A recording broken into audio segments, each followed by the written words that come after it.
En un mundo que avanza hacia la digitalización de los procesos y, como hemos dicho aquí, es un mundo que empuja hacia el emprendimiento acompañado del desarrollo de la tecnología y el avance de la inteligencia artificial, el sistema bancario nacional no puede quedarse atrás.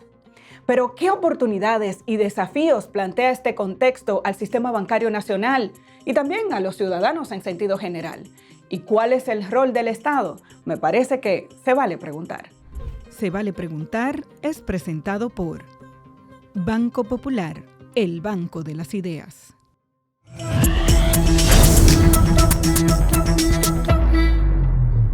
En el episodio de hoy recibimos a un reconocido analista financiero con más de 30 años de experiencia como consultor, como educador, trabajando en el sector público y privado. Es un licenciado en Relaciones Internacionales de Georgetown University, con una maestría en Negocios y Finanzas Internacionales de Tufts University, fundador de Argentarium, y yo creo que por eso ustedes ya saben de quién se trata, y también fundador de FinTech. Fue asesor técnico de la Superintendencia de Bancos, también fue gerente de la Superintendencia de Bancos y en la actualidad es el Superintendente de Bancos de la República Dominicana. Alejandro Fernández Whipple. Whipple, W. Alejandro Muchas gracias. Fernández W. Muchas gracias, Amelia, por la invitación y sé que soy de los primeros en tu espacio, así que deseándote muchos éxitos en la creación de esta nueva marca y de este nuevo canal para acercarte a los usuarios y a tu audiencia, que somos muchos. Muchísimas gracias, Alejandro, y de verdad que es un placer recibirte en el día de hoy, porque de alguna manera hacemos un cierre con episodios en los que hemos tratado temas económicos vinculados al avance de la tecnología, también al tema de las finanzas, y es bueno tener la visión del Estado sobre estos temas. El gran desafío que vamos a tener es que me parece importante hablar de la parte institucional y de los bancos como tal, pero sé cuánto importa a Alejandro Fernández W el usuario, el ciudadano común, y creo que es uno de los grandes desafíos que también tenemos en la República Dominicana, tratar de ver cómo ayudamos a la población dominicana a avanzar en su conocimiento sobre el sistema bancario. Y empecemos por ahí. ¿Cuál es el rol de la Superintendencia de Bancos, tomando en cuenta que tenemos un sistema financiero que parece bastante robusto conforme han avanzado los años? Hemos visto que la banca nacional se fortalece, hemos tenido desafíos importantes en el pasado reciente. ¿Qué hace la Superintendencia de Bancos? Muy bien. Pues en la Super tenemos muchos sombreros. La verdad, el más tradicional, que quizás la gente nos vincula con él, es como de policía, de auditores, de inspectores, de supervisores, donde efectivamente pues, velamos porque las entidades, y a eso nos manda la ley, porque las entidades cumplan con lo que se exige en materia, por ejemplo, de su solvencia, de su liquidez, de su eficiencia, y que cumplan con todo lo que establece la ley monetaria y financiera. También se agrega, por ejemplo, la ley de prevención de lavado de activos y la misma, otras leyes posteriores accesorias a la monetaria y financiera. Así que ese es un sombrero, el de policía. Pero también tenemos un rol, también conforme a la ley monetaria y financiera, de acompañamiento a los usuarios financieros. Es decir, sí, siéntate a fiscalizar y a velar por la sanidad de los bancos, de las entidades de intermediación financiera, pero también no te olvides que en el juego hay dos partes y la otra parte son los usuarios financieros. Entonces ahí ya hacemos un trabajo directo con los usuarios financieros, más que todo en temas de educación, de concientización, de empoderamiento. Y cuando digo empoderamiento es, por ejemplo, de darles herramientas para que ellos puedan acceder y también exigir sus derechos. Porque una cosa es un derecho teórico a reclamar, pero, por ejemplo, si tú estás en Nisibón o si tú estás en Elías Piña, no es tan fácil tú acercarte, ¿verdad?, a una oficina de un banco o a una oficina de la superintendencia para poder establecer una reclamación. Entonces, bueno, en ese contexto, ¿cómo puede la superintendencia intervenir para que el habitante de Nisibón también pueda acceder a sus derechos? Y el otro elemento, yo diría que es algo de, digamos, de umpire, digamos, de referee entre los usuarios y los proveedores financieros, entre los bancos y el cliente bancario. Pero también, y esto inició a partir del 2020 con nuestra gestión, nosotros establecimos lo que llamamos una dirección de innovación, un departamento de innovación dentro de la misma superintendencia de bancos para motivar la innovación de dos partes, tanto de las mismas entidades de intermediación financiera como de nosotros mismos como el agente, digamos, como el ente rector del sector bancario en nuestro país. Por un lado es como que habilitando a las entidades de intermediación financiera para que puedan hacer y ejercer, digamos, todo su rol de innovadores, como lo son, han sido muy, muy innovadores. Y luego también nosotros mismos lo interno, cómo nos podemos retar para que los servicios públicos que ofrecemos, como por ejemplo eso que te dije de cómo llegarle al usuario que está en Nisibón, para que lo podamos hacer de una manera innovadora y correcta. Y precisamente vamos a empezar por ahí, por el funcionamiento del sistema bancario. El mundo ha avanzado muchísimo hacia la digitalización, cada vez hacemos menos transacciones físicas, Presenciales, sí. presenciales, aunque eso es entre comillas y voy a desarrollar sobre eso, pero sí que uno hace pagos usando el teléfono, usando las aplicaciones que tienen los bancos. ¿Qué impacto ha tenido ese proceso de modernización en la banca nacional? Mira, ha sido muy positivo. Lo que sí es que para hacerlo requiere de unos niveles de inversión sumamente importantes. Y este es uno de los elementos, ¿verdad?, como que se viene imponiendo en las tendencias bancarias, no solamente en nuestro país, sino a nivel global. El nivel de inversión que tiene que hacer la banca para adecuarse a estas nuevas exigencias, ¿verdad?, y expectativas que tienen los usuarios en materia de la digitalización, de la manera en la cual se les atiende y de los servicios que se les ofrecen. Inversión que también va por el lado de la ciberseguridad, porque en la medida también que vamos integrando cada vez más a los usuarios a estos teléfonos inteligentes, también el que le quiere hacer daño, el que le quiere robar, o sea, al banco o al depositante, en definitiva, es lo mismo, también lo está haciendo por la vía digital. Por lo tanto, la implicación de la inversión y la adecuación en materia de ciberseguridad es sumamente importante. Y yo decía hace un momento, estamos haciendo un avance, cada vez la gente hace más transacciones de forma digital. Sin embargo, uno se pone a ver cómo funcionan las sucursales bancarias en República Dominicana. Seguimos teniendo una cantidad impresionante de cajeros y cuando uno lo compara Sí, cajeros con humanos. sí, cajeros humanos, Ujú. exacto, personas en atención al cliente, que cuando uno se va a otros países, difiere muchísimo de las sucursales bancarias que uno se encuentra en otras instituciones. Más, uno acostumbrado a tener gente que lo atienda, allí se encuentran oficinas vacías. Es ¿A qué correcto. se debe esa diferencia y cuál es el desafío si es que existe? No, sí está el desafío ahí. Te voy a decir que uno de los elementos fundamentales tiene que ver con la utilización de los productos y de los recursos financieros. Quizás muchas veces proyectamos nuestros perfiles o nuestros estándares y entendemos, bueno, que todos los demás en el país son como nosotros, cuando de hecho no es así. Vivimos en un país con unos niveles de desigualdad todavía muy altos, con unos niveles, digamos, de pobreza que también son significativos. Y cuando me refiero a la pobreza, no solamente a la pobreza, digamos, económica o material, sino que también a veces con las limitaciones propias en materia del uso de los mismos teléfonos, de la misma tecnología, donde la gente todavía, por temas de confianza, prefiere tener ese intercambio con la persona física del otro lado y no necesariamente, digamos, con una pantalla. Entonces, tenemos que ser sensibles a eso. Ciertamente, sé a lo que te refieres. He estado, por ejemplo, en Nueva York recientemente y uno ve ahí donde antes uno veía cualquier cantidad de oficinas de los bancos internacionales, ¿verdad?, que uno pues proyectaba en Nueva York. Cada vez son menos las oficinas y cuando entras a las oficinas, con lo que te encuentras es que son como si fueran un banco de cajeros automáticos, de cajeros Exacto. electrónicos, con muy poca presencialidad humana. Sí debo decir que son unos mega cajeros, ¿verdad? No solamente que te disponen de los recursos, sino que también puede hacer muchas otras operaciones.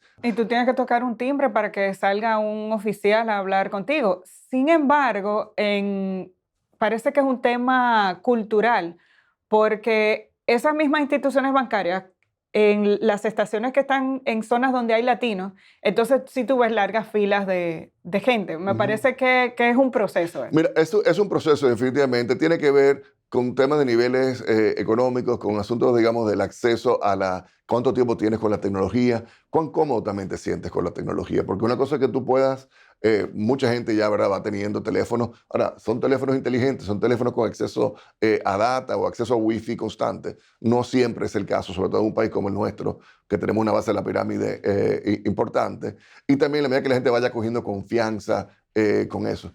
Yo recuerdo de una empleada que trabajaba con nosotros cuidándonos las niñas, que dice, bueno, no, como que ella iba al banco, ella tenía una tarjeta de crédito que el banco le ofreció, y no fue que ella lo pidió, pero entonces ella iba al banco, entonces, afuera había un teléfono, entonces tú lo cogías, tú ponías tu número y luego el banco te dice cuánto era el pago mínimo, cuánto es lo que debías y cuánto era el pago mínimo que tenías que hacer.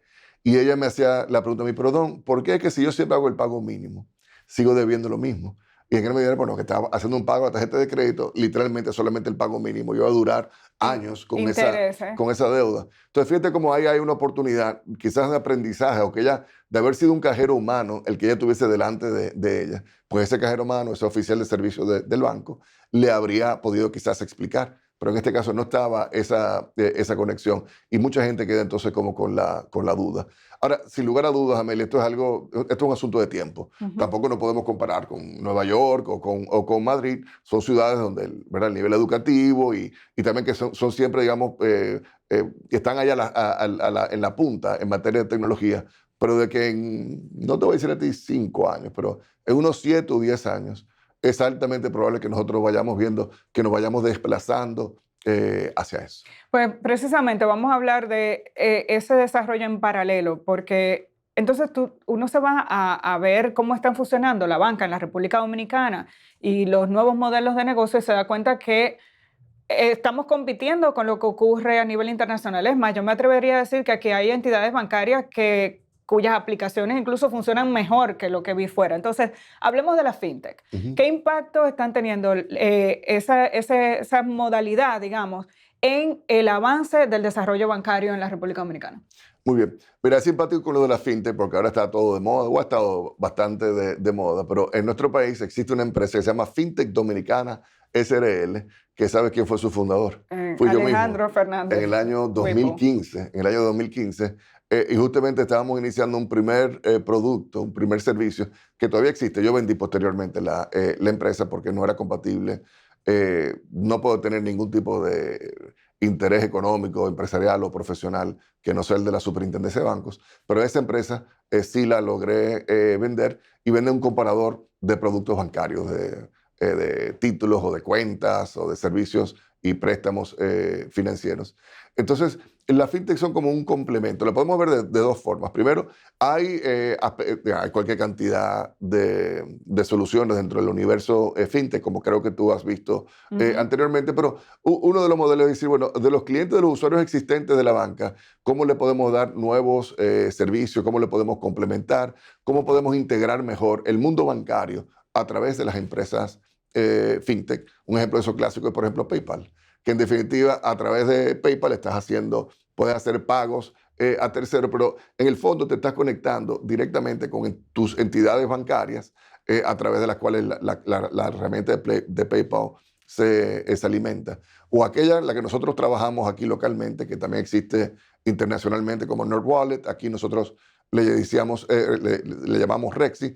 Es básicamente, bueno, de tantos productos financieros que hay, cada banco está motivando su propio producto. Pero bueno, si yo soy el usuario, yo me quiero poner del lado del usuario. El usuario no solamente quiere ver lo que tu banco le ofrece, sino lo que todos los bancos o lo que todas las entidades o todos los ofertantes de productos financieros le están ofreciendo. Entonces, tú creas como quien dice que un portal para atender a todos los usuarios. Pero ¿están teniendo algún rol en lo que tiene que ver con la integración del usuario a tener una mayor actividad con la banca, la existencia de este tipo de tecnología? Sí, claro. O de implementación de la tecnología en el... Sí, claro que sí, sin lugar a dudas. Por ejemplo, nosotros mismos como superintendencia de bancos, y luego te puedo comentar lo que estamos haciendo ya en materia de innovación, hay, por ejemplo, elementos de validación de identidad, que son herramientas sumamente importantes para cualquier tipo de aplicación de productos financieros, porque estás hablando de que una vez que tú entras a la cuenta bancaria de alguien, tú estás entrando a todo el historial de su actividad económica, a sus saldos, a lo que debe, realmente puedes disponer de los recursos de esa persona. Entonces, un elemento previo de esto, ¿qué debe ser? ¿Cómo yo me aseguro que la persona que está entrando a este espacio tan privado, tan íntimo del usuario, sea efectivamente ese usuario? Yo digo que la pandemia fue como un doctorado en materia de innovación tecnológica para nuestro sector financiero y creo que para muchas empresas. Y cuando digo un doctorado es que, bueno, sí estaba en los planes, en la agenda de nuestras entidades financieras, de nosotros mismos, ¿verdad? Pues eventualmente llegar al nivel de digitalización de los servicios financieros como lo que hasta donde hemos avanzado. Pero quizás eso se iba a lograr en 3, 4, 5 años a partir del 2020. Pero cuando vino la pandemia, no era un plan, era que tenía que hacerse una realidad. Porque las condiciones, las circunstancias nos exigían, por ejemplo, el poder tener, poder brindar servicios, poder, por ejemplo, abrir una cuenta de manera no presencial. Eso era lo que antes tú no podías hacer. O poder, por ejemplo, generar o gestionar una reclamación de manera digital, no solamente frente a la entidad bancaria, sino que también frente a nosotros como superintendencia de bancos. Eso era algo también que tú no podías hacer anteriormente. Entonces, la pandemia nos obligó a todos, sobre todo a los bancos, pero también a nosotros las autoridades, pues nos obligó a habilitar muchas de estas herramientas y hacerlo de una manera mucho más ágil. Eso también entonces tuvo yo diría que la ventaja que le ha generado la inversión. Uno hace inversión en capital o en tecnología porque tú también estás esperando mejoras en los procesos, estás esperando una mayor economía, que eventualmente el gasto o la inversión tan grande que hiciste ahora te va a redituar en el futuro, y cómo parte de ese rendimiento viene con la parte de la eficiencia. Y ahí vemos quizá menos presencialidad, y con la menos presencialidad entonces tú puedes tener menos cantidad de gente trabajando detrás de los servicios financieros. Sin embargo, y pese a toda esa modernidad que estamos viendo en la banca nacional y las transacciones que hacemos de manera digital, parecería que es un proceso de modernización selectivo, y me explico. Estamos viendo el desarrollo de nuevas formas de pago y de interacción, como las criptomonedas, por ejemplo, que son aceptadas a nivel internacional. Incluso hay países donde son utilizadas como una forma de moneda de cambio, por ponerlo entre comillas. O en Estados Unidos vemos que hay empresas que trabajan con criptomonedas u otro tipo de tecnología similar, y ya esas empresas cotizan en bolsa. Cuando uno habla de ese tema en República Dominicana, incluso con la gente de la banca tradicional, parecería que tú estás mentándole la maíz, como decimos en Dominicana. Es como que hay un rechazo. ¿A qué se debe? ¿Cuál es la posición formal del gobierno y a qué se debe esa actitud, y que no veamos una integración de ese sistema financiero en la República Dominicana? Ok, bien, mira, en primer lugar, aunque ciertamente que los temas y los precios de Bitcoin y de los criptoactivos en general llaman bastante la atención de la prensa y de la prensa financiera, y también sobre todo de la prensa tecnológica, tampoco nos sobreextendamos. O sea, que tú tengas a un Salvador y quizá alguno que otro país puntual que dice que acepta el Bitcoin o ciertas criptomonedas o criptoactivos, como yo prefiero llamarlos, ¿verdad? Como moneda de curso legal, no es tampoco la generalidad. Hay en general, yo diría que en términos formales o más explícitos, hay un llamado, digamos, que a la prudencia. Hay un llamado, digamos, a que, bueno, sí, ciertamente son nuevas tecnologías, es algo que es sumamente interesante, pero no nos confundamos. No es lo mismo para una moneda ser una moneda, y tú buscas esto en cualquier definición de un libro de texto de economía, no de ahora, sino de hace 200 años, tiene que contar con ciertas características, que en este caso los criptoactivos, ni siquiera el Bitcoin, gozan de ellos. El primero de ellos tiene que ver con la estabilidad del precio. De ninguna manera tú puedes aceptar, por ejemplo, aquí un comercio, tú venderle a alguien un pan de algo que hoy vale 100 pesos, pero que mañana puede valer 50 pesos o puede valer 150 pesos. El panadero no se va a sentir, o la panadera no se van a sentir cómodos aceptando algo que puede, así como puede aumentar de valor, también puede perder valor. Entonces, el llamado, el sentimiento general de las autoridades ha sido uno como que de prudencia, de observar, ir viendo cómo va evolucionando esto, cómo podemos ir avanzando en otros aspectos, digamos, del mundo digital o de la tecnología, de cómo lo podemos ir facilitando o habilitando. Ha visto, por ejemplo, en semanas recientes ya lo de Apple Pay, anteriormente había estado lo de Google Pay, que es también una manera de cómo integramos la tecnología hasta por ejemplo, nuestros relojes o nuestros teléfonos para fines financieros. Pero, y no existían. Y no lo teníamos anteriormente, por ejemplo, por lo menos acá en el país. Ahora, de que ciertamente en otros mercados, en otras jurisdicciones sí venía avanzando, pues sí. Pero, señor, esto también es algo normal. La tecnología no sale inmediatamente así, ¡pum!, digamos que al mismo tiempo en todas partes del mundo, sino que se va haciendo de una manera segmentada. Esto es algo normal. La posición oficial en cuanto a los criptoactivos es básicamente uno de prudencia, y digamos de llamado, de alertar a la población acerca de los riesgos que estos criptoactivos pueden tener. Hay algo que debo ser bien específico. Soy muy cuidadoso de usar la palabra de criptomonedas porque en nuestro país la ley de la tierra, ¿cuál es? Es la Constitución. Y la Constitución establece que el peso dominicano es, digamos, la moneda de curso legal, que toda denominación, digamos, el peso también, ¿cuál es el órgano rector? Es la Junta Monetaria, es el Banco Central o la Junta Monetaria del Banco Central como ente como ente emisor.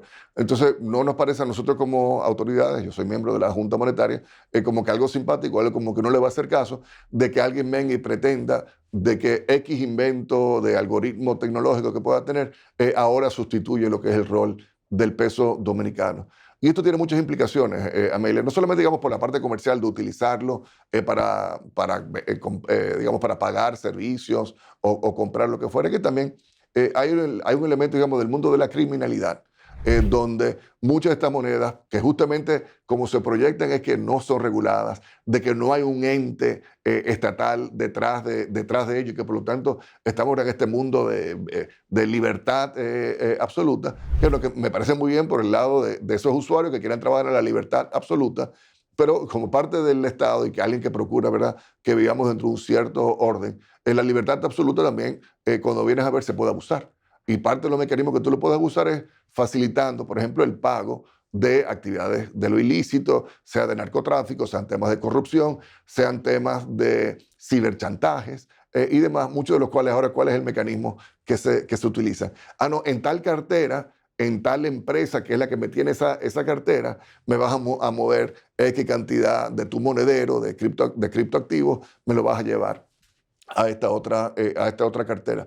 Ahora, ve frente a nosotros como superintendencia de bancos a que yo haga un requerimiento de información para ver cuáles fueron los flujos de esos capitales que Amelia ha estado utilizando en el cibermundo, y yo no tengo acceso a esa información, porque parte de lo que el cibermundo te está vendiendo es ese tema, digamos, del absoluto secreto y de la absoluta, digamos, libertad con la que vas a poder utilizar tus recursos. Ahora, nosotros tuvimos un invitado acá que nos decía que también es la democratización de ese proceso de intercambio, y nos decía, todo es transparente porque todo se puede ver. Ujú. Y más o menos entendía que lo que se tenía era un poco de temor desde...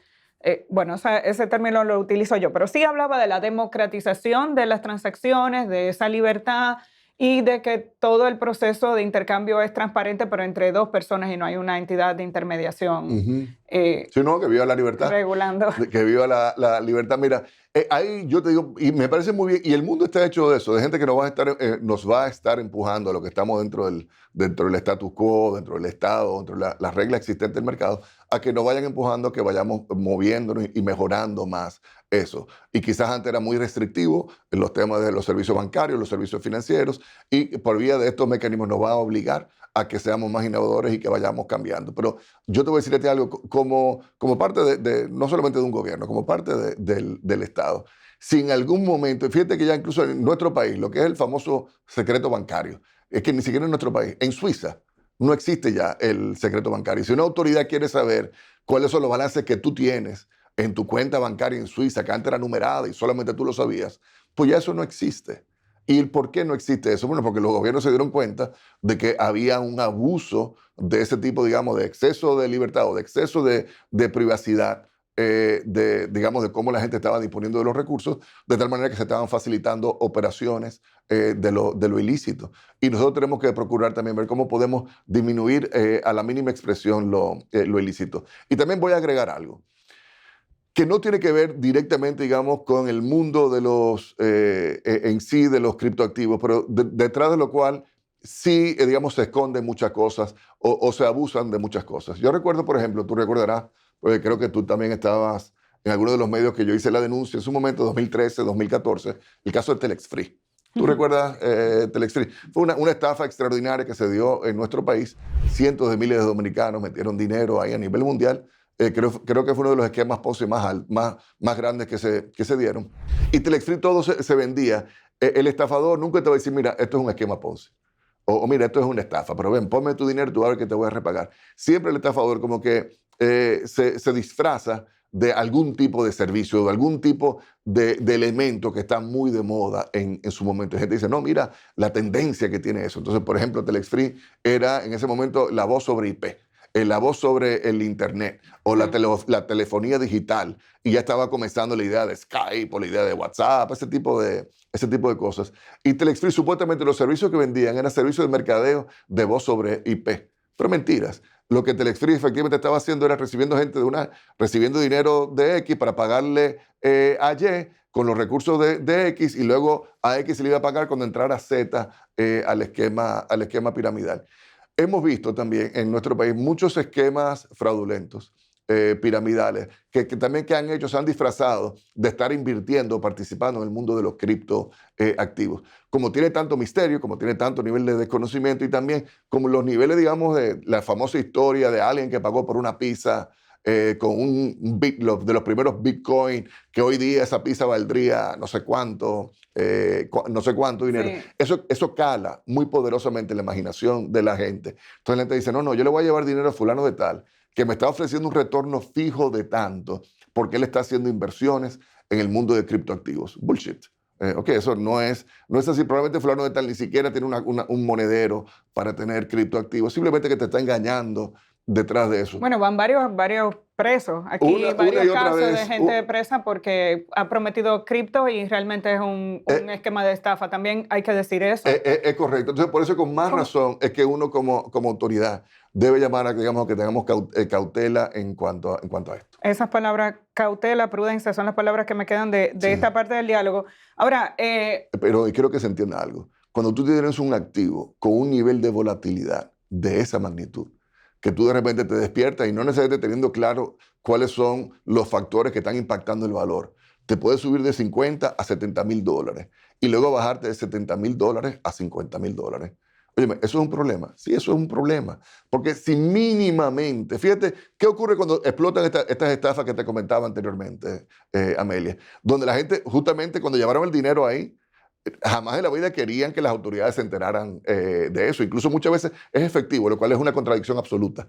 El que tú estés participando en un esquema de criptomonedas o de criptoactivos, donde tú lo que estás llevando es efectivo. Porque bueno, para que sea efectivo, entonces luego llegue, si es que efectivamente llega al criptoactivo, primero tiene que pasar a través del sistema bancario. No sé si me explico. Más tradicional. Entonces, cuando han explotado ese tipo de cosas y luego la gente se queda sin el dinero y lo pierde, ¿qué es lo primero que hacen? Van a la Procuraduría, van y le reclaman a la Superintendencia de Bancos, siempre salimos en todo, van a la Superintendencia de Mercado de Valores, van al Banco Central, no, que las autoridades ¿dónde están? Que cómo han permitido que nos engañen en cuanto a esto. Ajá, pero cuando tú estabas llevando tu dinero ahí en primer lugar, lo último que tú querías era que te llenaran un cuestionario de conoce a tu cliente para yo saber cuál es el origen de fondos de esos recursos que tú estabas llevando a este tema de la estafa. Lo mismo ocurriese si digamos, como parte de la Administración Monetaria y Financiera, sea el gobernador o la Junta Monetaria o yo mismo, diéramos algún nivel, digamos, de validación de este tipo de cosas. En un país donde todavía los niveles de sofisticación y de cultura, tanto financiera como en materia de números, como en materia de lectura crítica, tú sabes lo mal que marcamos con eso. Damos un mínimo de indicación de que sí, eso es un mundo en el cual tú puedes participar. Y luego la gente va y entra en un momento de la curva hacia arriba y le va de lo más bien de 50 a 70. Si tú antes ibas a meter solamente el 5% de lo que tú tienes ahí, cuando tú ves que eso pasa de 50 a 70 mil dólares, por decir algo, ¿qué tú vas a hacer? Vas a dejar solamente el 5% de tu patrimonio ahí. La naturaleza te va a obligar, Amelia, a tú meter más y más y más. Y cuando vienes a ver, te llevaste del gustico y tienes casi que todo invertido en ese tipo de activos. Y luego cuando el activo baje que haya llegado a 100 mil dólares. Y luego cuando el activo baje de 100 mil dólares a 50 mil dólares de nuevo. Y tú te veas que un buen día perdiste la mitad de todo lo que tú tienes. O sea, del punto de vista de la credibilidad que nosotros como autoridades podemos tener. No me vas a decirme que no nos viéramos afectados por eso. Lo cierto es que sí, porque por más que te diga a ti, pero eso es tu responsabilidad. Aún cuando yo te digo, esa es tu responsabilidad. Yo recuerdo cuando el caso de Mantequilla, yo recuerdo que yo hacía la denuncia. Dice, miren señores, ahora si ustedes quieren ir y llevar su dinero a un brujo, a una bruja, que te promete que te va a duplicar el dinero, bueno, ya ve tú a ver y hazlo. Pero cuando van y lo llevan y el brujo o la bruja le roba, ¿qué es lo primero que hace el inversionista o el ciudadano? ¿Qué es lo primero que hace? Va y le reclama a la autoridad que mira, autoridad, ¿cómo tú permitiste que el brujo o la bruja me cogiera mi dinero? Pero cristiano. ¿Y quién te dijo a ti que llevaras ese dinero allá? Lo cual es interesante porque estamos hablando de que hay que tomar en cuenta que el hecho de que este tipo de negocios sea una actividad no regulada no significa que sea ilegal. Entonces, me parece que acabamos de hablar de algunos de los desafíos que se plantean con relación a esto. Es correcto. Ahora, hay quien apunta, por ejemplo, una gente puede invertir en la bolsa y pasarle exactamente lo mismo. Tú tienes unos activos y tú hiciste una inversión en la bolsa de valores y aquí cada vez se invierte más en la bolsa y aprendemos más de eso. y tú de repente tienes una ganancia importantísima, pero se te puede desplomar. Digamos que Ok. para los fines es lo mismo. Hay quien entiende que lo de la cripto no está funcionando aquí hasta que las instituciones financieras tradicionales no le encuentren la vuelta para entrar en el negocio. Mira, bien podría ser, pero te voy a decir algo. Para tú invertir en la bolsa, primero tienes que ir a un corredor que esté debidamente autorizado. Y ese corredor debe hacer su trabajo. Y parte del trabajo que él va a hacer es entender cuál es el perfil tuyo como inversionista.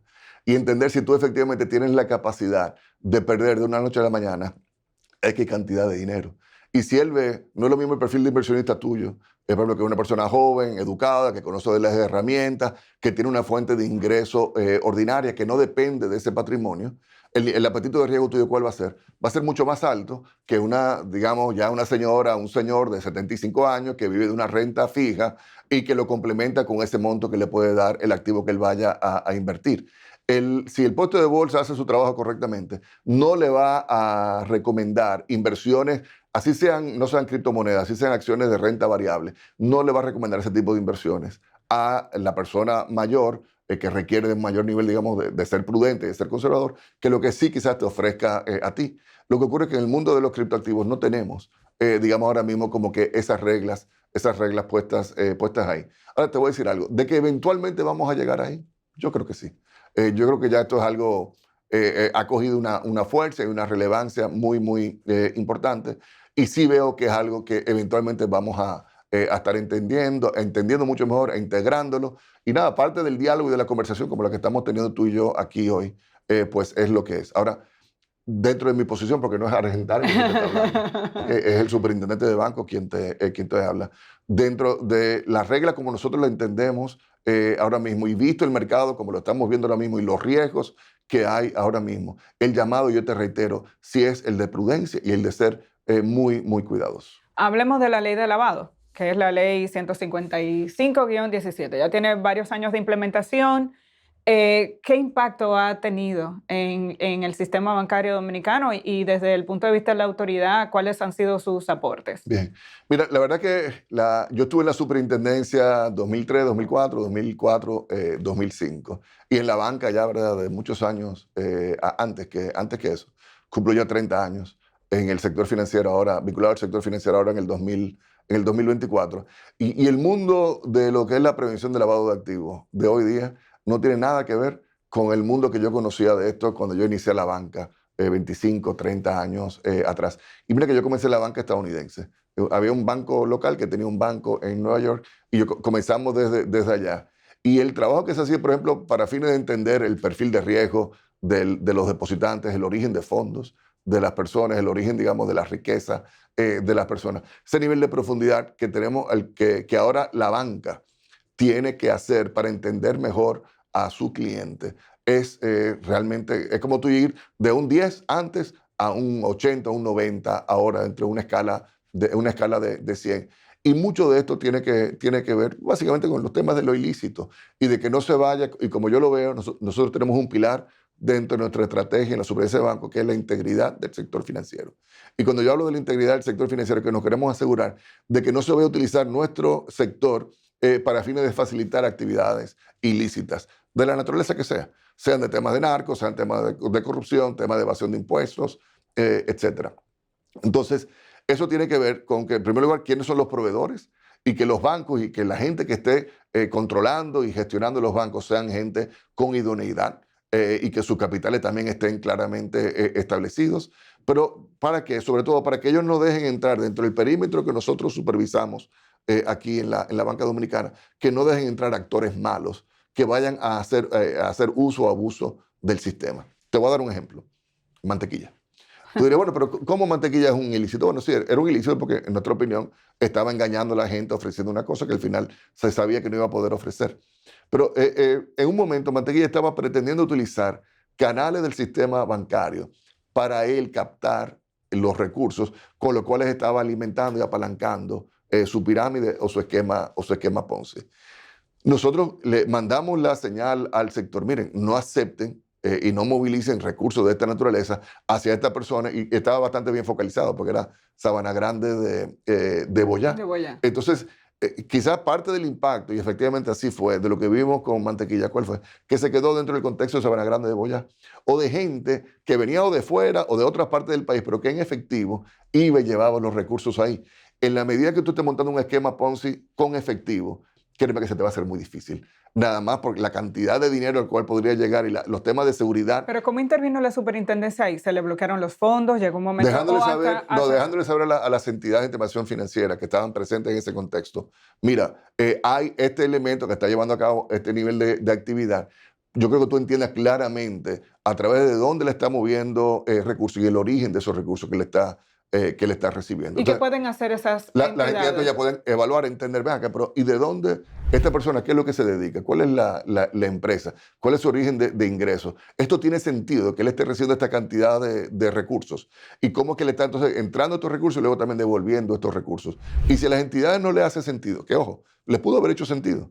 Okay. Pero si a ellos no les hace sentido lo que estaba ocurriendo, pues sí, ciertamente que le congelen el acceso al sistema bancario y los recursos que podían tener en las cuentas bancarias que él tenía establecidas, pues simplemente se le devolvían, como en efecto se le devolvieron. O sea, si él quería, ¿lo podían congelar los activos de manera directa a una institución, una entidad de intermediación financiera, le hace un banco o una financiera o lo que sea? ¿Le podía bloquear las transacciones y decir, mira, te vamos a devolver tu dinero y resuelve por otro lado? Recordemos que un banco es como si fuera un restaurante. O sea, el restaurante se puede guardar el derecho a admisión tuyo para estar ahí. Y si tú no cumples con las reglas que el banco establece para tú poder mantener una cuenta bancaria dentro de esa entidad de intermediación financiera, tampoco que el banco está obligado a mantenerte a ti, a retenerte a ti como cliente. Entonces, en este caso, una persona que yo creo que lo que más había tenido era una tarjeta de crédito de 5,000 pesos, que de repente estuviera movilizando cientos de millones de pesos de recursos en efectivo, de múltiples fuentes, sin tener una licencia, sin tener una autorización previa para hacer ese tipo de mecanismo, que en definitiva era un mecanismo de inversión. Evidentemente que el banco no tiene por qué facilitarle la vida a alguien que está haciendo lo inadecuado. Y eso aplica tanto a Mantequilla como podría aplicar también hasta a un brujo, si a eso vamos. Ahora, el ciudadano común también se encuentra con algunos desafíos con la implementación de la ley de lavado. Por ejemplo, una gente que quiera hacer una inversión X en República Dominicana, si quiere mover más de $10,000, de una vez saltan las alarmas a través de instituciones bancarias, saltan las alarmas, hay que hacer ese reconocimiento, el conoce tu cliente. Lo extraño, y he recibido, investigando para este trabajo, denuncias de personas que dicen, óyeme, estoy haciendo un proyecto, estoy comprando una casa y he tenido que pasar por el mismo proceso más de una vez con el mismo banco porque he movido más de $10,000 recientemente. Cuando vuelvo a hacer otra transacción de más de $10,000 me vuelven a hacer todo el proceso. Eso no ralentiza, no ahuyenta inversión, digamos, poniéndome ahora del lado del ciudadano que está en lo claro y lo que ve esto como un proceso de lentitud y de hartazgo, incluso dinero congelado como por 16 días que ni llegaba a la cuenta que iba porque lo mandaron de fuera, ese tipo de cosas, ¿no? Bien, vamos por partes. Mira, lo primero es que aquí tenemos todos que cumplir con la ley. Y la ley de prevención de lavado de activos es la ley de la tierra. Y dentro de esa ley se contempla de que los bancos tienen la obligación de entender cuál es el origen de los fondos que están movilizando los clientes y también si esos fondos corresponden con el perfil y, digamos, la identidad y lo que ellos entienden que es la naturaleza y la base patrimonial o la riqueza de ese cliente. Ellos tienen esa obligación de hacerlo y de que cualquier tipo de actividad sospechosa, pues sí, posiblemente de ponerla en pausa y de entender y darle doble clic y entender lo que está ocurriendo. Yo con esto, la mejor manera quizás de ilustrarlo es un ejemplo personal mío. Yo te comentaba al principio que tenía una empresa fintech que me tocó venderla no era compatible con mi trabajo y yo la vendí. Y que si yo la vendí, vamos a decir que por decir un monto, 5 millones de pesos. Entonces, en mi cuenta, fueron muchos años de trabajo y innovación sí, y demás, pero no fueron tampoco muchísimos más. Ahora, ¿qué ocurre? En mi cuenta bancaria, desde antes de mi actividad privada, como también ahora como superintendente, el depósito típico que yo hago en esa cuenta es en torno al $1,000,000 mensuales. Eso ha sido así siempre, de hace más de 5 años de antes yo de ser superintendente. Más o menos ese era mi nivel de ingreso, tú lo sabes, por el programa de radio, las consultorías, iniciativas como la misma fintech, etcétera, que yo tenía. Ahora, cuando vendí la empresa, coincidió con que se terminó materializando como a los 2 meses de, de yo haber hecho la venta. Yo caí en cuenta de algo, de yo haber entrado al gobierno. Y de ve acá, qué extraño que el banco, que lo que sabe que yo típicamente deposito son 5 millones de pesos, vio que en mi cuenta ahora me entraron, por decir algo, 5 millones de pesos más y no me llamó. Y no te llamo. Yo llamé al banco, yo llamé al presidente de ese banco muy, muy importante de nuestro país. Le dije, mira, yo creo que tú me retroalimentas en torno a esto porque me llama poderosamente la atención. Y quiero que sepas algo. El primero que tiene que cumplir aquí con lo que establece la ley soy yo.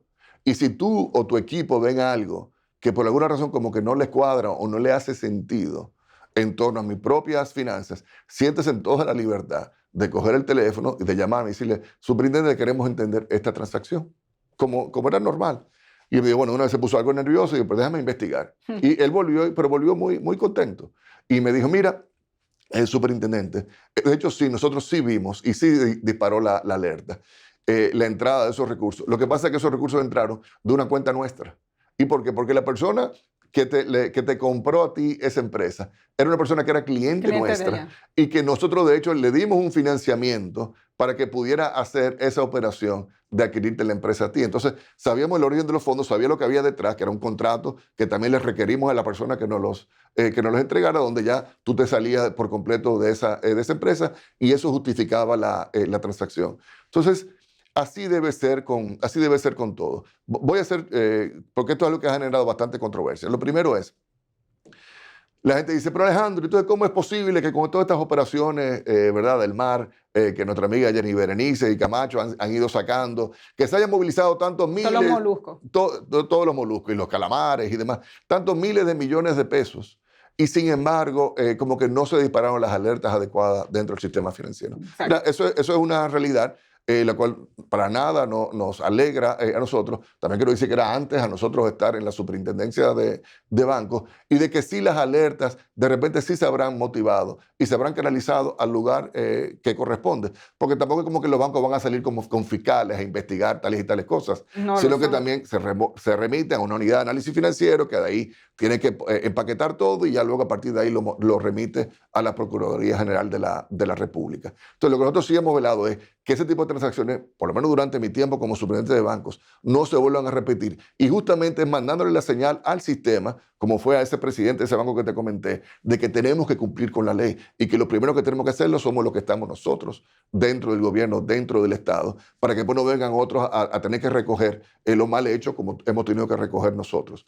Pero eso es en el extremo, digamos, en el tope de la pirámide. Pero para la base de la pirámide, nosotros hemos habilitado un proceso, digamos, de debida diligencia ultra simplificado. De la debida diligencia es todas estas preguntas y los requerimientos de información que te puede hacer un banco para habilitarte, para abrirte una cuenta. Nosotros hemos liberado eso, lo más que los estándares internacionales nos permiten liberarlo o flexibilizarlo. Ahora, ojo con algo, Amelia. Una cosa es que nosotros le demos la señal a las entidades, pero si el restaurante o el banco, en este caso, quiere seguir manteniendo ciertos estándares de tal naturaleza, es algo que también nosotros le tenemos que respetar a eso. Hay, por ejemplo, entidades en nuestro país que incluso entidades extranjeras que tienen una política de su casa matriz de no trabajar con personas políticamente expuestas. Eso es una regla que ellos tienen. Yo soy una persona políticamente expuesta. Mis hermanos, a partir de mi nombramiento, también son personas políticamente expuestas. Ahora, esa entidad tiene su política y su razón de ser. Ahora, todas las entidades son así, que no trabajan con las personas políticamente expuestas. No, no es el caso. Claro que lo hacen. Solamente que ya a partir de ahí, el seguimiento y el entendimiento que le tienen que dar a la gente va a tener que elevarse. Volviendo al caso de la persona que hacía la inversión y que le retenía y que luego le volvían y le hacían preguntas. Óyeme, ahí la conversación entre el usuario y el banco no fue la adecuada. El usuario tenía que ser transparente al banco. Mira, yo me dedico a esto en Nueva York. Yo soy taxista. Y en Nueva York yo puedo promediar X cantidad de dinero tal. Mira aquí mis ingresos, como yo se los reporto a la IRS allá en Estados Unidos, que tú sabes que esa gente no relaja con eso. Mira los ahorros que yo he podido ir acumulando. Y mira, hay esta propiedad que yo estoy viendo en Santo Domingo para comprarla. Y para irla comprando yo voy a tener que ir haciendo estos pagos. Este es el acuerdo que yo acordé con la inmobiliaria para irle haciendo. Abonando. Abonando. Y por tanto, durante los próximos meses yo te voy a ir transfiriendo a ti de mi cuenta que yo tengo en este banco de Nueva York para que llegue a mi cuenta contigo para pagarle al inmobiliario. Tú vas a ver cuál es el uso de esos fondos. Entonces, como que se tenga esa conversación y que se esté claramente definido. Si se hace así, no sería necesario el tener que intervenir. Bueno, espérate, ¿y estos $10,000 de dónde? ¿Y estos $10,000 desde dónde? Pero primero tiene que haber una conversación, digamos, entre la entidad y el usuario. Pues que valga esta información para la persona a la que se trata, porque tengo entendido que la información financiera está, pero ya ha tenido que pasar por eso en 2 ocasiones. Y a propósito de Pero los... ahí también déjame decirte, pregúntale al banco, va acá, banco, ¿cuál es el problema? O sea, Sí, en el caso de él y para todos los demás señores, vamos a conversar. No puedo estar en esto. Acércate al banco, va, que yo no puedo estar en esto. Exacto. ¿Qué más es lo que tú necesitas? Porque ya yo te hablé de cuáles son mis planes, entonces no estoy entendiendo el problema que hay con esto. Y que también la gente sepa, ¿verdad? Porque él quizás nos escucha a través de ti, que te conoce, o a través de este medio, pero también tenemos en la superintendencia un canal que se llama ProUsuario RD, Que vamos a está en hablar de todas eso las en redes breve. sociales y con mucho gusto acércate, ese usuario amigo tuyo, acércate a ProUsuario y en ProUsuario también te daríamos las orientaciones del lugar. Y en breve vamos a hablar de ProUsuario, porque yo prometí que tenemos que hablar desde el punto de vista del ciudadano, pero hay un tema, como estamos tan enfocados en el avance tecnológico, que tiene que ver con la ciberseguridad. Y la ciberseguridad no solamente impacta a la institución financiera como tal, sino también al ciudadano que usa las herramientas de la institución financiera.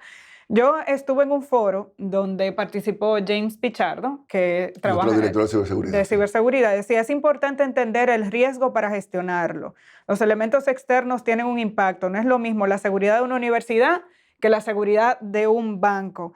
Y hay que prestarle atención a eso. Y hablaba incluso de las redes sociales que los ciudadanos utilizamos tanto cuando damos seguimiento a una empresa o a una institución financiera, a una institución pública, y les reclamamos cosas a través de las redes sociales y se han convertido en un canal de comunicación fácil, pero él decía, también eso es una puerta de entrada para los ciberdelincuentes. Entonces, hablemos un poquito de los desafíos que ha planteado la ciberseguridad en la implementación de elementos de ciberseguridad en la banca nacional y qué está haciendo la superintendencia de bancos.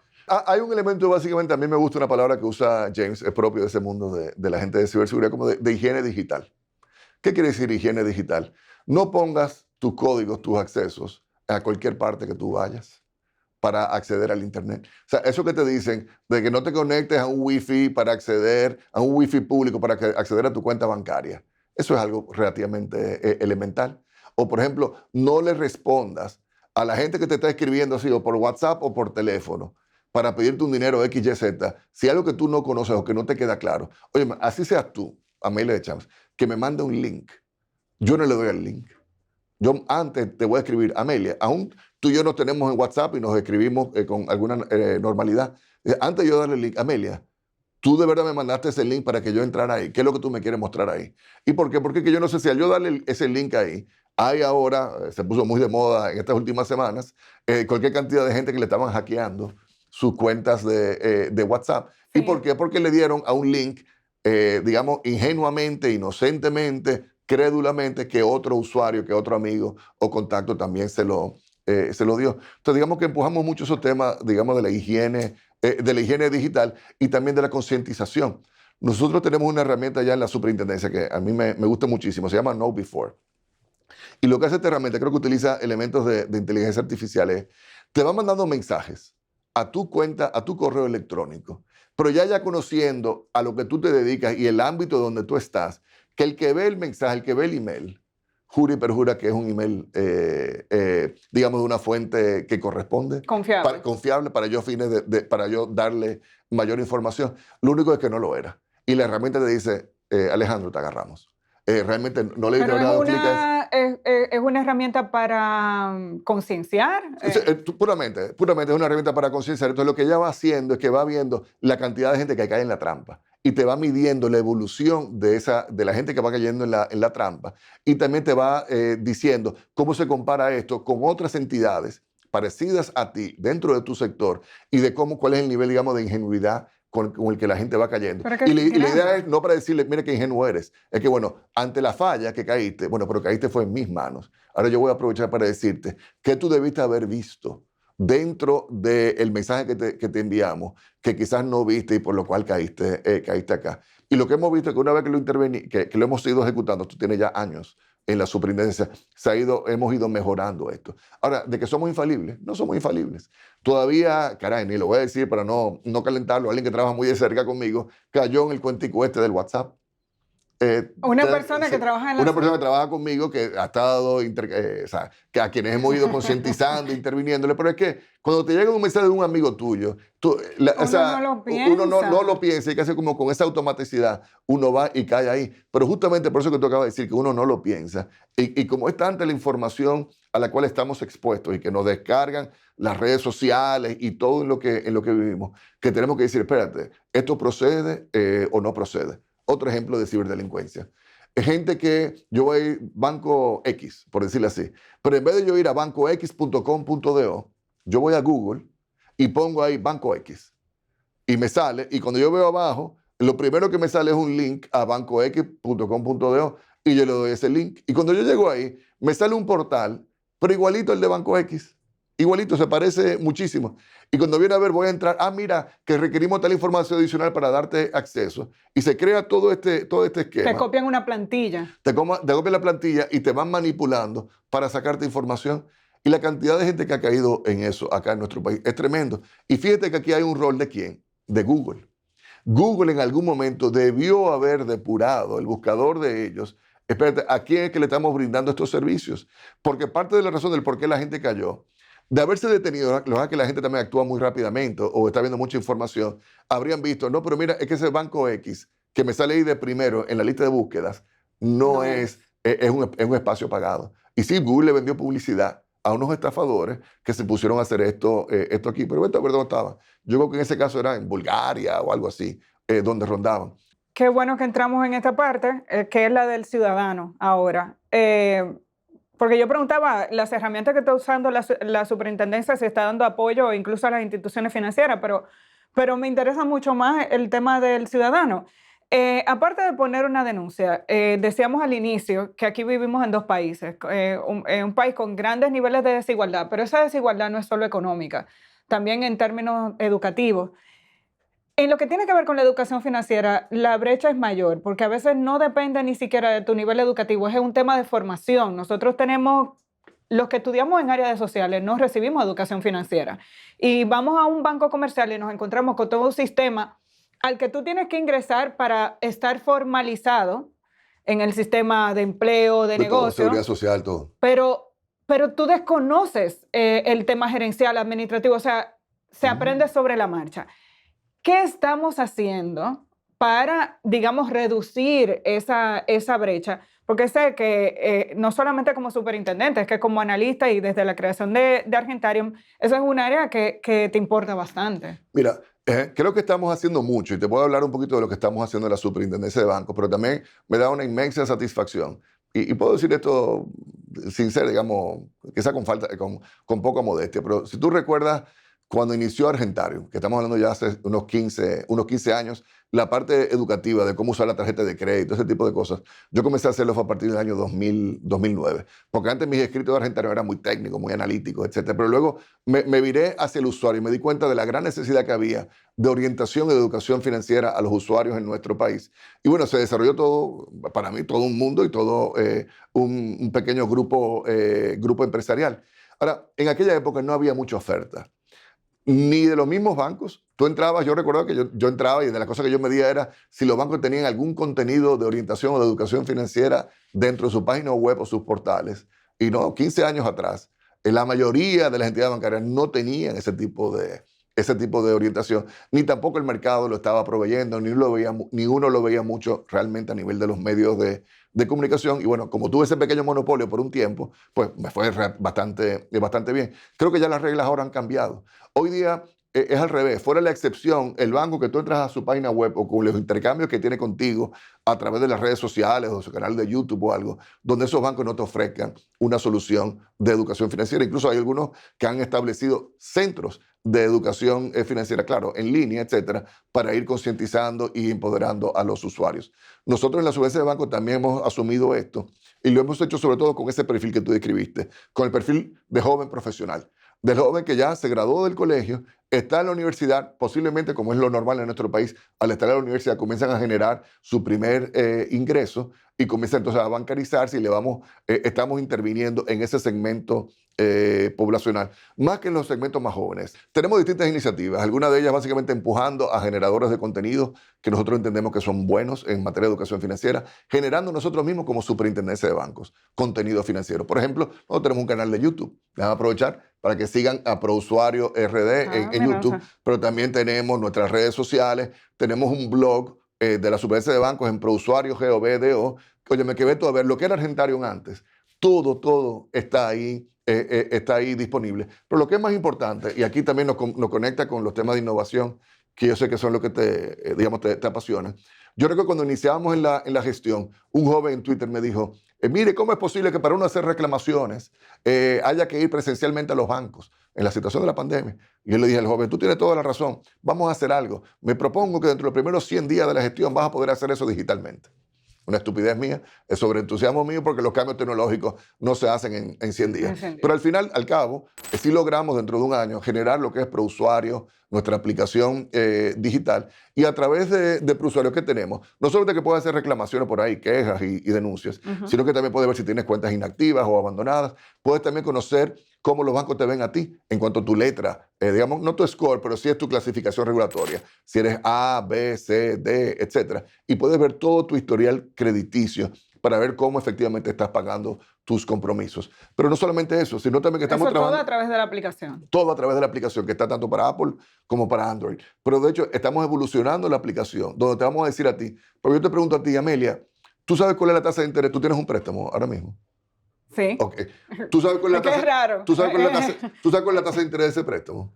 Sí. ¿Y tú sabes cuándo le toca revisión a la tasa de interés de ese préstamo? Sí. Ok, tú eres la excepción. Porque te digo, yo he hecho encuestas donde típicamente mitad de la gente... Es porque es muy reciente. Bueno, ahí está, pero sí, probablemente dentro de 6 meses o 9 meses es altamente probable que tú te vas a olvidar de esa información. ¿Y por qué? Porque es que tú tienes una sobrecarga informativa muy importante. Ahora, ¿qué hace ProUsuario? Eso lo hacemos desde ya. Una alerta. Le mandamos una alerta y dice, Amelia, la semana que viene o el mes que viene le toca revisión. Esa tasa de interés que tú tenías, que era fija por un tiempo, ya va a dejar de ser fija. Ahora mismo las tasas de interés en el mercado están entre tanto y tanto. No te quedes de brazos cruzados, Amelia. Llama a tu banco y dile a tu banco, mira, ProUsuario me dice que las tasas están entre tanto y tanto. Me toca revisión de la tasa de interés mía. Yo quiero saber con qué tasa que tú me vas a cambiar la tasa fija que originalmente me existías. O de igual manera tú puedes entrar a ProUsuario y de repente no tienes nada en tu historial de crédito. Y ProUsuario que te va a decir, Amelia, es importante que desarrolles tu historial de crédito por X, Y, Z razón. ¿Quieres aprender a desarrollar tu historial de crédito? Ah, perfecto. Mira, puede ser que sea una buena idea usar una tarjeta de crédito garantizada. ¿Qué es eso? Aquí tú puedes ver eso. Y luego a los meses vamos a ver, pero el usuario va a ver, pero mira, Amelia se llevó de nosotros y sacó su tarjeta de crédito garantizada. Amelia, es importante que la tarjeta de crédito la sepas utilizar. Recuerda X, Y, Z. Pero a los meses vemos que utilizaste... ¿Y qué tan fácil es entender cómo funciona la aplicación, tomando en cuenta lo que decías hace un rato? O sea, hay gente que tiene teléfono inteligente, pero lo usa para las aplicaciones, para redes sociales y para WhatsApp, pero no necesariamente sabe manejar, entiende la terminología bancaria. Ok, es sumamente fácil y te invito a que la descargues. Ya veo que no la has descargado. No, porque si la descargara, en la web sí la vi. Si la descargara, vieras qué maravilla, qué chulería es. Y tiene una particularidad, es que en cada momento lo utilizamos para hacer una intervención educativa. Entonces, te hablamos, por ejemplo, cuota de un préstamo. Hay una cajita de arriba que dice qué significa cuota de un préstamo. Tú le das clic y te va a explicar, la cuota de un préstamo es esta. La tasa de interés fija, ¿qué significa fija? Le das clic y te va a ir explicando eso. Entonces, tú me dices, ¿qué estamos haciendo nosotros para educar al ciudadano? A mi entender, lo que es la mejor práctica en materia de educación financiera es lo que se llama educación financiera just in time o justo a tiempo. Es decir, justo en el momento que el ciudadano está teniendo que tomar una decisión de si quiere desarrollar su historial de crédito o no, o de cómo manejarse con un préstamo o lo que fuera, en ese momento que nosotros intervenimos y de manera, digamos que automática y masiva. Porque esas notificaciones no solamente te las mandamos a ti, se las podemos mandar a todos los usuarios que se interesen en recibir ese tipo de acompañamiento de parte de la Superintendencia de Bancos. Pero Para seguirte la idea, te quiero decir la idea del usuario que sacó la tarjeta de crédito porque era importante desarrollar su historial de crédito. Luego vamos a ver, usuario, ¿está usando el 100% del límite de la tarjeta? Pues mire, eso no es una buena idea. Y nosotros lo sabemos porque tenemos la información. Es importante, usuario, que tú te... Porque está conectado con el banco. Porque recuerda que los bancos tienen, claro, hay un rezago de un mes, pero los bancos tienen que mensualmente notificarnos toda la información tuya. Nosotros la tenemos en la Superintendencia de Bancos. Pero la recomendación para la descarga, porque uno ve a la Superintendencia de Bancos, como ve muchas superintendencias de otras instituciones, como el sitio donde se va y se reclama. Y esto nos indica que es una herramienta de uso regular. Sí. Yo lo decía, antes de empezar el episodio, decía aquí, me parece que se está extrapolando mucho de lo que era Argentarium en el sentido de educación financiera, atención al ciudadano. No. Y te agradezco el comentario para aclarar, porque eso no es cierto.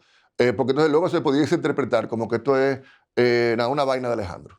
O que Alejandro, bueno, seamos bien claros, porque le estamos hablando a la posteridad. De acuerdo. Esto no es algo que estamos montando porque Alejandro viene de Argentarium y él tiene su agenda que él quería implementar. No, Amelia, es un tema de ley, que así como la ley monetaria y financiera nos manda a que vigilemos por la solvencia y la liquidez de la entidad de intervención financiera, la ley también contempló en el año 2002 de que existiera una oficina de protección al usuario para acompañar, orientar y educar a los usuarios financieros. Desde el año 2002, la ley pudo haber dicho, como hay en otras jurisdicciones, mira, vamos a delegarle esto a Proconsumidor, a una agencia externa a la Superintendencia de Bancos, como existe en otras jurisdicciones. Pero en el caso nuestro, la ley le estableció que fuéramos nosotros que jugáramos ese rol. Por eso para mí es muy importante aclarar, esto no es un tema de deseo de Alejandro, porque oye, ahorita Alejandro no es el superintendente. Entonces, sino que la ley lo establece. Es correcto. Y queremos que se mantenga así siempre a futuro. Y esa observación que yo hacía hace un momento, de que me parece que la aplicación va más allá del reclamo tradicional.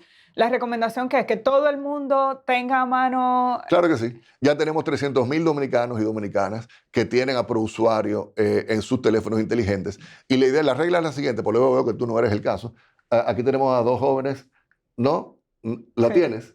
¿Tú no lo tienes? ¿Y tú? Tampoco. Así que tampoco lo tienes. Así que 3 de 3. Perfecto, pues ya yo aproveché y ya comencé. Yo sé que de aquí ustedes se van a descargar la aplicación. Es totalmente gratuita.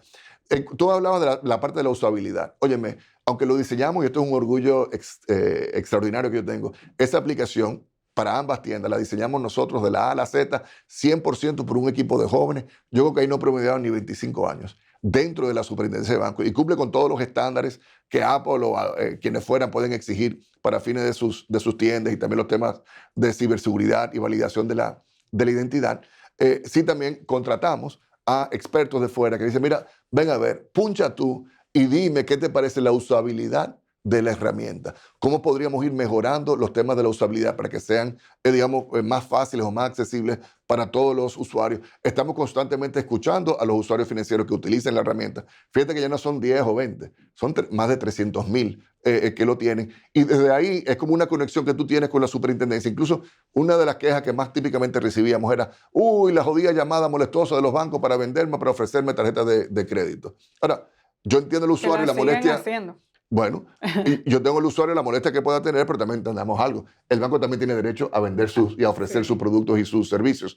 Ahora, ¿qué hemos hecho? Digamos, como un equilibrio en cuanto a esto. Y decirle, mira, usuario, y te lo digo a ti, Amelia, descarga la aplicación de ProUsuario, identifíquete, valídate, tu teléfono inteligente, te vamos a mandar un código para yo saber que ese teléfono inteligente es el tuyo. Y si ya tú no quieres recibir ofertas de estos bancos, pero de estos sí, tú me lo identificas aquí en ProUsuario y luego nosotros nos viramos, nos conectamos con los bancos y ya los bancos saben. Amelia, de hecho, no le vendan tales productos, pero otro banco quizás sí lo pueda saber. ¿Y cómo podemos hacer eso? A través de la aplicación de ProUsuario. Sí, corregirte un poquito o comentarte un poco. El tema de la visión no va más allá solamente de las reclamaciones. De hecho, uno lo que quisiera como superintendente, y es lo que yo siempre le digo al equipo, dale doble clic a eso. Entiende. ¿Por qué? Que la reclamación que fallamos a favor del usuario. Bueno, pero porque el usuario vino y se acercó a nosotros y al banco y reclamó y exigió sus derechos y lo terminamos atendiendo favorablemente. Pero ¿qué fue lo que motivó? ¿Qué fue la falla en el sistema del banco, en la tecnología o en la comunicación o en la venta del producto que motivó que el usuario haya tenido ese inconveniente? Porque así, cuando vienes a ver, ese usuario es la punta del iceberg. Y hay muchos otros Ese usuarios. es el que fue, Es el que se correcto, quejó. es correcto. Entonces, ya donde estamos ahora es entendiendo y hablando con los bancos por qué fue que se dio este problema y qué medidas tú estás tomando para que este problema no se vuelva a repetir en el futuro. ¿Hay algunas cifras que podamos destacar en este sentido de atención al usuario y casos resueltos? Sí, mira, en general el promedio es de más de 70% a favor de los usuarios, pero es importante también que la gente sepa, señores, el cliente no siempre tiene la razón. En el caso nuestro, de las cosas que nos han llegado, han sido 70% a favor del usuario y 30% le hemos dado la ganancia de causa al banco o a la entidad de intervención financiera. Pero quiero que sepas algo, que la super de bancos no es la que tiene la última palabra. Si el usuario y el banco no están de acuerdo, y se ha dado el caso, no están de acuerdo con nuestra decisión, nosotros mismos como superintendencia le dejamos saber, mira, tú puedes elevar un recurso ante la Junta Monetaria de la República Dominicana y ahí al final de todas las sesiones de junta que nosotros tenemos mensualmente, conocemos 15 o 20 expedientes de usuarios y de bancos a nivel de todo. Está el gobernador, el ministro de Hacienda, estoy yo y los miembros titulares de la Junta y conocemos sus casos también. Finalmente, porque aquí me van a ahorcar. Hay una brecha importante también en el tema de la bancarización. Solo, según los últimos datos del Banco Central, que creo que son los del 2021, hay un 51.3% de la población dominicana bancarizada. Tal vez un poquito más post pandemia ya en estos últimos 2 o 3 años, porque esta cifra es del 2021. Pero, ¿qué estamos haciendo para que la gente también se formalice? Mira, esta es una de mis grandes preocupaciones, no solamente mía, sino también obviamente de la superintendencia y de toda la administración monetaria y financiera, porque caray, uno como funcionario público, parte de lo que yo siempre he procurado es, bueno, ¿cómo yo me justifico? O sea, ¿por qué existe la superintendencia de bancos? ¿Cómo yo puedo motivar, y esto es importante tanto a título personal, pero también como líder del equipo, cómo yo puedo motivar a todas las personas que trabajan conmigo en la superintendencia de bancos para que ellos tengan claro su propósito de servicio, del por qué existimos? Y ya viste que hay por lo menos 2, para asegurar que sus ahorros siempre estén bien cuidados. Lo que ocurre con eso es que si hacemos un buen trabajo, como entiendo que lo estamos haciendo conjuntamente con el sector, que la gente como que no nos va a valorar mucho. Porque la gente solamente piensa en uno cuando hay un problema. Si hay un problema, tú vas a pasar. Ahí sí, y ahí sí, imagínate, tengo hasta el presidente arriba de mí, pero si las cosas fluyen, entonces como que por ahí, entonces, ¿cómo yo puedo trabajar? ¿Cómo nosotros podemos trabajar para justificar el trabajo que nosotros hacemos? Y ahí ha venido mucho de lo que ha sido prousuario, ¿verdad? Y a la gente, a los usuarios que ya están dentro del sistema, ¿cómo le podemos dar un mayor servicio? Ahora, el siguiente reto, ¿cuál es? Deberíamos estar atendiendo a muchos más dominicanos y dominicanas dentro del sistema financiero. ¿A cuántos más? Posiblemente hasta el doble. No voy a exagerar de decir que va a ser el 100%, pero la gente sí. sigue teniendo temor a ir hasta abrir una cuenta. Hay muchísimos, digamos, tabúes y temas de comprensión, que son temas que quizás por vía de las campañas educativas, de orientación, que podamos trabajar, lo podemos seguir empujando. Pero sin lugar a dudas que el reto es ampliar la cantidad de dominicanos y dominicanas que acceden a los servicios financieros formales de nuestras entidades, donde si ellos tienen algún tipo de problema, de inconveniente, no solamente que la entidad va a tener que responder por eso, sino que también nosotros, como el Estado, les podemos acompañar y les podemos ayudar. Pero si te vas a trabajar con el prestamito de la esquina, o si vas a poner tu dinero a la bruja o al mantequillo de tu barrio, ¿qué realmente podemos hacer nosotros en esos casos? Es muy poco.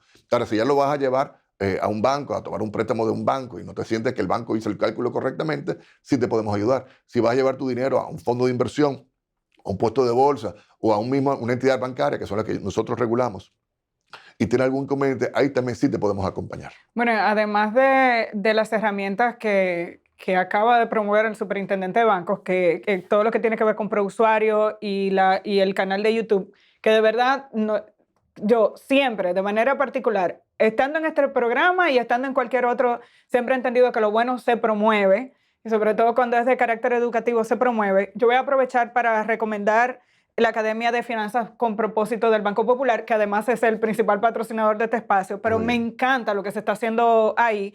Ese fue el ejemplo, sin saberlo. Soy una usuaria desde antes de tener este espacio de esa academia y hay un montón de cursos y así hay otras instituciones que ofrecen herramientas similares. Yo creo que todos tenemos que aprender. Hay un libro para niños que a mí me gustó, para inclusión financiera para niños, así que se puede aprender siempre acompañado con los padres. ¿Qué quieres que le quede a la gente que está viendo y escuchando esta conversación? Bueno, que descarguen a ProUsuario en la aplicación de ProUsuario. Desde ahí van a estar viendo y conozcan nuestros canales.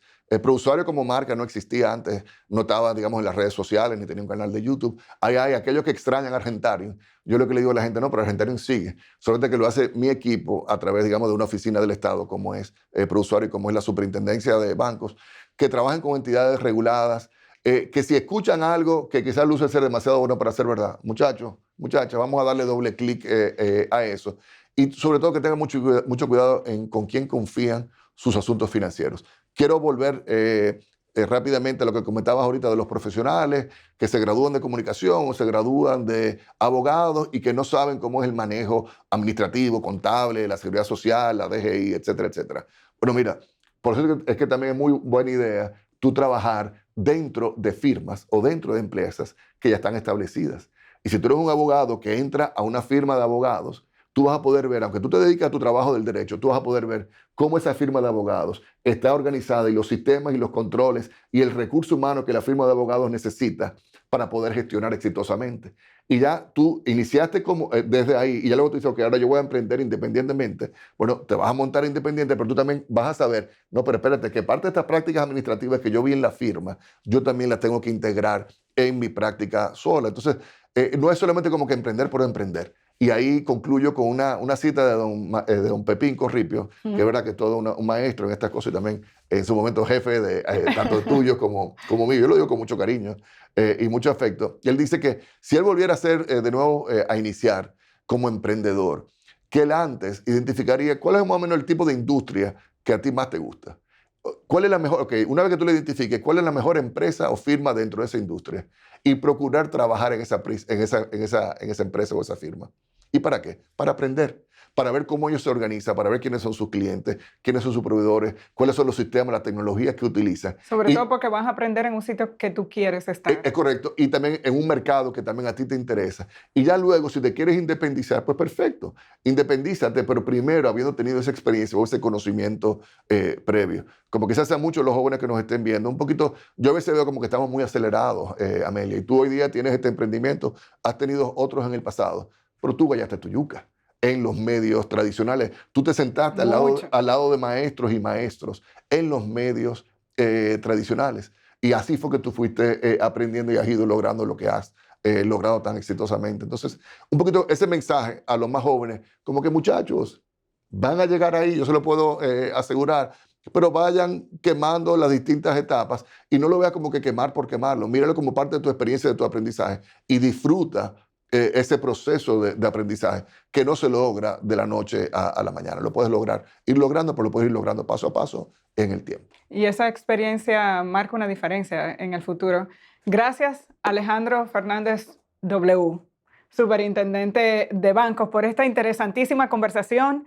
Hemos aprendido muchísimo y sé que podríamos seguir conversando más. A ustedes también las gracias por estar en este nuevo episodio de Se Vale Preguntar. Les recordamos que debajo de cada episodio hacemos el esfuerzo por poner herramientas, así que ustedes van a encontrar el enlace de ProUsuario debajo del capítulo en la página de sevalepreguntar.com. Y también la Academia del Popular, recomienda y la Academia de Finanzas con Propósito del Banco Popular también estará el enlace debajo del capítulo para que puedan entrar ahí. Siempre ponemos documentos descargables, es un esfuerzo adicional que hacemos a través de nuestra página web. Suscríbanse a nuestro canal de YouTube. Se Vale Preguntar con Amelia Deschamps y también a nuestra cuenta en Spotify. Gracias nuevamente por estar con nosotros en esta nueva edición de Se Vale Preguntar.